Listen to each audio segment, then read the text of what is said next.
आपल्या राज्यात एक असं दगडी मंदिर आहे ज्याला एकही खांब नाहीये, पण तरीही हे मंदिर भक्कमपणे उभं आहे. तुम्ही पाहताय वंडर ऑफ महाराष्ट्राचा भाग शहाणशिवा आणि आज मी बोलतेय कोल्हापूर इथल्या बिनखांबी गणेश मंदिराबद्दल. या हेमाडपंथी मंदिराचं वैशिष्ट्य म्हणजे या मंदिराला एकही खांब नाहीये.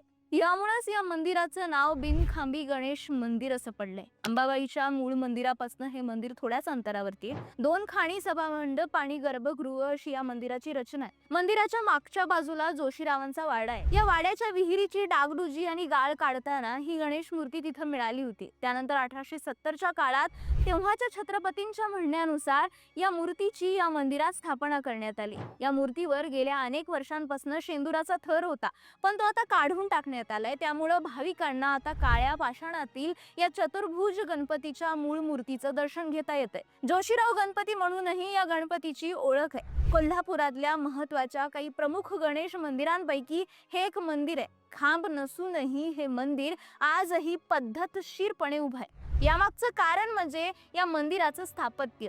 त्यामुळेच हे मंदिर कुतूहलाचा विषय. तुम्ही हे मंदिर पाहिलं असेल तर तुमचा अनुभव कमेंटमध्ये नक्की कळवा.